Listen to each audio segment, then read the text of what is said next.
राधे राधे सभी को। कैसे हो सब लोग। मैं अर्चना वृंदावन से अपने यूट्यूब चैनल पर आप सभी का स्वागत करती हूँ।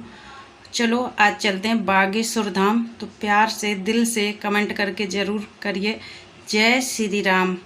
तो आज हम छतरपुर से निकल चुके हैं बागेश्वर धाम के लिए। जैसे कि सभी को पता था, हम छतरपुर गए हुए थे शादी में। और छतरपुर से कितने किलोमीटर है बागेश्वर धाम, ये भी हम आपको बताएंगे। तो वीडियो में बने रहिए एंड तक, कहीं मत जाइए। छतरपुर से बागेश्वर धाम कुल 30 से 35 किलोमीटर है। और वहाँ से आप लोग कहीं से भी, किसी भी शहर, किसी भी ज़िला से आप लोग जा रहे हो तो बस या ट्रेन के सहारे जा सकते हो। छतरपुर स्टेशन से आपको बाकायदा टेम्पो मिल जाएंगी, बस भी मिलती है। पर बस आपको बागेश्वर धाम से 5 किलोमीटर बाहर उतार देगी।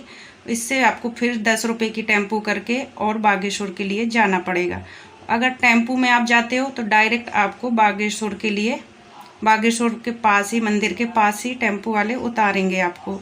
तो किराया कितना लगता है ये भी हम आपको बता देते हैं। तो छतरपुर स्टेशन से आपको मात्र 50 रुपये सवारी किराया है। अगर आप बुक करके टेम्पो जाते हो तो 400 से लेकर 450 तक टेम्पो बुक करके जाएगी।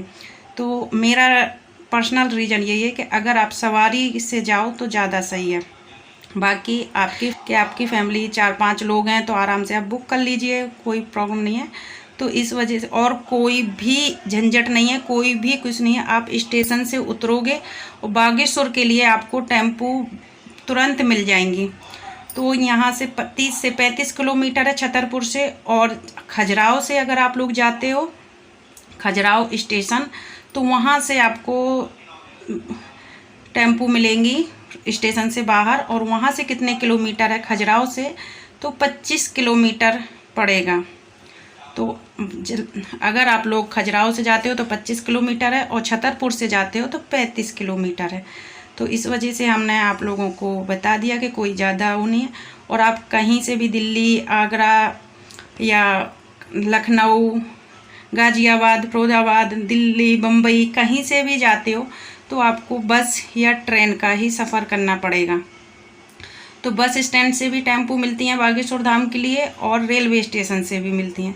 तो यहाँ से हम निकल चुके हैं गाड़ी से। तो हमारे मौसिया जी हैं जो कि वो भी गए हुए थे हमारे साथ दर्शन करने के लिए।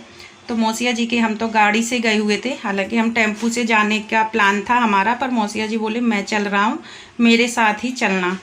तो बस गली तो जैसे कि रोड वगैरह आपने देख ही लिए हैं। तो यहाँ पर हम लोग लगभग पहुँच ही चुके हैं, क्योंकि बागेश्वर के जो रास्ता है मेन रोड से निकल के कच्चा सड़क भी मिलता है। और बारिश का टाइम था, बारिश का क्या कहना, आप लोगों ने, मैंने पिछली वीडियो में भी बताया था कि शादी का पूरा ही मज़ा ख़राब कर दिया है बारिश ने।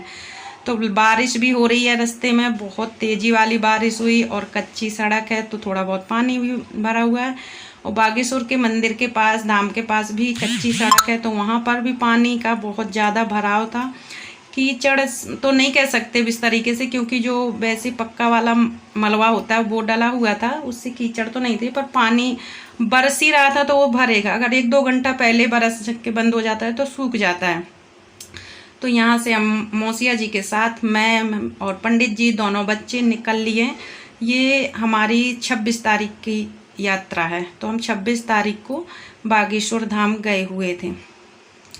तो बिल्कुल भी आप मत सोचिए कि कैसे पहुंचेंगे, कैसे जाएंगे, कहाँ, कैसे क्या, बिल्कुल भी मत सोचिए। अगर आप लोगों ने मन बना लिया है कि बागेश्वर जाना है तो तुरंत आप टिकट करवाइए और छतरपुर स्टेशन या खजुराहो स्टेशन आप लोग पहुंच जाइए। वहां से आपको बिल्कुल इजी टेम्पो की तरीके से टेम्पो मिल जाएंगे। बस भी चलती है, पर बस आपको मंदिर से 5 किलोमीटर बाहर छोड़ेगी, वो मेन रोड में।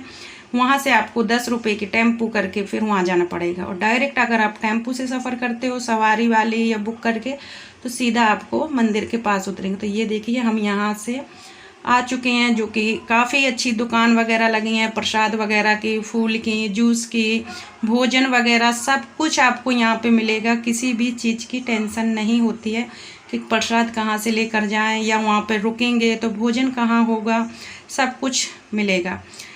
मात्र 50 रुपये से लेके 80 या 100 रुपये की थाली भोजन की मिलती है। पर्सनली मुझे पता नहीं है क्योंकि हमने भोजन वगैरह नहीं किया था तो नहीं है, पर हाँ मैं बता सकती हूँ कि इतना ही होगा इसका रेट। और ये देखिए यहाँ से हमने गाड़ी छोड़ दी है, मतलब गाड़ी रख दी है एक साइड को, और यहाँ से हम पैदल मंदिर के लिए निकल लिए। तो प्रसाद तो हम घर छतरपुर से ही लेकर गए हुए थे, पर हमने यहाँ पर नारियल और फूल वगैरह लिए, अगरबत्ती जो जोत जलाने के लिए वो सामान लिया था। तो ये प्रसाद जो छतरपुर से लेकर आए थे हम, वो ये पंडित जी के हाथ में डिब्बा लगे हुए हैं। तो हम क्योंकि हमारे मौसिया जी की दुकान है मिठाई वगैरह की, तो वहीं से ले लिया। और ये यहाँ पर जो आप लोगों को घर दिख रहा है, यहाँ पर शास्त्री जी रहते हैं, धीरेन्द्र शास्त्री जी, वो यहीं पर रहते हैं। नीचे उनकी बैठक लगती है, तो मैं अभी आप लोगों को वो भी दिखाऊंगी। और हाँ, बागेश्वर जाएं तो ज़रूर सुबह सुबह ही जाएं, खाली पेट भोजन ना करें तो ही ज़्यादा अच्छा है। बाकी आप लोगों के समय के ऊपर आधारित है कि आप किस टाइम पे जाते हो, शाम को जाते हो या वो तो शाम तक तो भोजन कर ही सकते हो। तो यहाँ पर हमने प्रसाद लिया है, जो कि प्रसाद में सूखा नारियल ज़रूरी होता है फोड़ना, और अगरबत्ती है, और एक जो चना, भुंजे चना, और वो मीठा सा नहीं होता गोल गोल सा लाई सी, वो मिलती है मिक्स, तो वो हमने लिया यहाँ पर, और बस निकल लिए। तो ये अंदर जाने का गेट है, जो कि हम यहाँ से नहीं जाएंगे, हम यहाँ साइड से जो बगल से ही निकलेंगे, क्योंकि परिक्रमा लगाते हुए। और ये लाल कपड़ा में नारियल बंधा हुआ है, जो मन्नत की करके और बांधा जाता है। जब आपकी मन्नत पूरी हो जाए तब आप लोग जाकर और नारियल खोल दे सकते हो और वहीं पे फोड़ दो। ये आपको ज़रूर करना होता है अगर आप लोग बागेश्वर धाम जाएं। तो यहाँ पर ढेर और नारियल बंधे हुए हैं, ढेर और खुले हुए पड़े हैं। बहुत लोगों आके फोड़ जाते हैं क्योंकि उनकी मन्नत पूरी हो जाती है। तो ये देखिए, हम यहाँ ये परिक्रमा है, जो कि जहाँ से हमने प्रसाद लिया था वहाँ से परिक्रमा।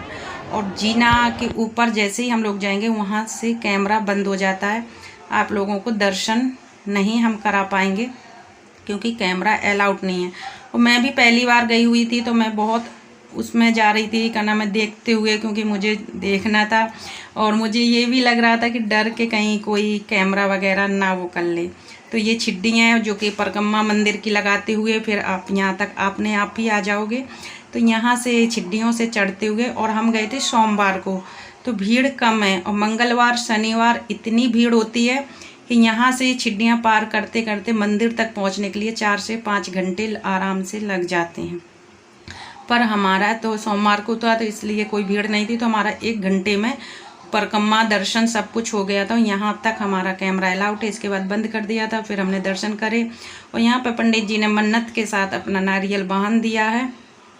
और एक बात बताऊं कि जो मंदिर के पास एक पेड़ है, वहाँ उस पेड़ में एक बहुत जादू है।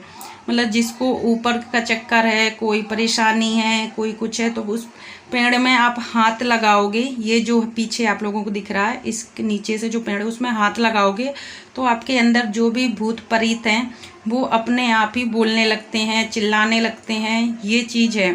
तो वहाँ पे बहुत लोग खेल रहे थे, चिल्ला रहे थे, वो कर रहे थे। और यहाँ पर जो हमने सूखा नारियल लिया था प्रसाद के लिए, एक तो लाल कपड़ा में लिया था बांधने के लिए, एक लिया था फोड़ने के लिए। तो यहाँ पे प्रसाद के रूप में नारियल फोड़ देंगे, अगरबत्ती लगा देंगे, और जो हम लड्डू का प्रसाद लेकर आए थे उनका भोग लगा देंगे। तो हनुमान जी महाराज को लड्डू का भोग लगेगा, और यहाँ पर नारियल फोड़ा जाएगा, यहीं पर अगरबत्ती लगाया जाएगा। तो मंदिर के पास कुछ भी नहीं होता है, ना नारियल फोड़ा जाता है ना कुछ, बस एक जगह फूल है, जो फूल रख दिए जाते हैं चढ़ाने के नाम पर, बाकी कुछ नहीं। और दर्शन इतने प्यारे होते हैं, बहुत अच्छे होते हैं। कोशिश आप लोग भी यही करिए कि शनिवार मंगलवार ना जाएं, क्योंकि वहाँ पे बहुत ज़्यादा भीड़ का आप लोगों को सामना करना पड़ेगा। अगर आप वैसे किसी दिन जाओगे तो आपको भीड़ नहीं मिलेगी। और रही बात जो शास्त्री जी की बैठक लगती है, तो आप सोचो कि जाओ और उनसे मुलाकात हो जाएगी, तो ऐसा बिल्कुल भी नहीं है, क्योंकि आप लोगों को 1 बार 2 बार में बिल्कुल भी उनके दर्शन नहीं होंगे। 5 बार जाओ, 6 बार जाओ, तब होंगे। तो यहाँ पर ये ऊपर रहते हैं, और जो ये गेट है इसके अंदर जो बहुत बड़ा सा हॉल है, यहाँ पर धीरेन्द्र शास्त्री जी की बैठक लगती है, यहाँ पर ही नंबर लगता है। तो फिलहाल में हम तो दर्शन नहीं कर पाए, क्योंकि हैवी नहीं थे वो। 2 दिन 3 दिन बाद शायद, हमारे 26 तारीख को गए थे, 29 तारीख को बता रहे थे कि 29 तारीख को उनकी बैठक है। तो काफ़ी लोग तो 3-3 4-4 दिन रुकते भी हैं, यहीं पर पड़े रहते हैं, वो करते रहते हैं, भोजन के लिए व्यवस्था है ही है। तो ये सब लोग हैं, दूर से आते हैं तो बोलते हैं दर्शन कर, पर हम लोग नहीं रुके थे, हम लोग ने आ गए थे। तो वहाँ उसी और जस्ट उसी गेट के सामने ही मंदिर है, तो वहाँ पर ही हनुमान जी की बाल रूप में दर्शन है। तो मैं अभी आप लोगों को दर्शन भी कराऊंगी। तो ये बागेश्वर धाम है जो कि बहुत अच्छा लगता है, बहुत सुकून मिला दर्शन करके। और माथे में लिखा हमने जय श्री राम। तो यहाँ पर चंदन लगा के सभी बच्चे लिख रहे थे, तो वो हमने माथे में लगवाई। इसके बाद हम वापस निकल लिए। वापस आते ही, और जो ये गांव है यही धीरेन्द्र शास्त्री जी का गांव है। मंदिर के थोड़ा सा चल के आओगे तो एक गांव पड़ेगा, वहीं पर उनका पुराना घर है, वहीं पर वो रहते थे। उन्होंने अपनी पुश्तैनी ज़मीन में ही मंदिर बनवाया है और अपनी ही ज़मीन में वहाँ पर वो बैठक करते हैं। तो ये बागेश्वर धाम है जो कि ये गांव है, जो कि ये धीरेन्द्र शास्त्री जी का गांव है। बहुत पुराना जो उनका पुश्तैनी घर है, उनके पिताजी माताजी रहती हैं, भैया ये सब लोग, और वो वहीं पर रहते हैं। तो बस हम दर्शन करके निकल लिए। अब हम वापस छतरपुर नहीं जाएंगे, हम खजुराहो से ट्रेन पकड़ेंगे अपने घर वृंदावन आने के लिए। तो यहाँ पर हम लोग तो थोड़ा बहुत खाकर आए थे, क्योंकि हमारा ऐसा कोई नहीं था। मम्मी बोल रही थी आज नहीं जाओ, कल चले जाना, तो इस वजह से चाय नाश्ता वगैरह कर लिया था। पर जो मौसिया जी थे उन्होंने भोजन नहीं किया था, वो खाली पेट ही आए थे दर्शन करने के लिए। तो पूड़ी वगैरह रास्ता मम्मी ने रखी दी थी कि दर्शन करके खा लेना। तो वहाँ पर मौसिया जी खाना खाने लग गए, हम थोड़ी देर बैठ गए। इसके बाद हम आ चुके हैं कि खजुराहो स्टेशन के लिए। तो ये देखिए ये खजुराहो स्टेशन है, यहाँ पर हमें मौसिया जी ने छोड़ दिया। इसके बाद ट्रेन पकड़ेंगे और वृंदावन आ जाएंगे। बाय बाय, राधे राधे सभी को।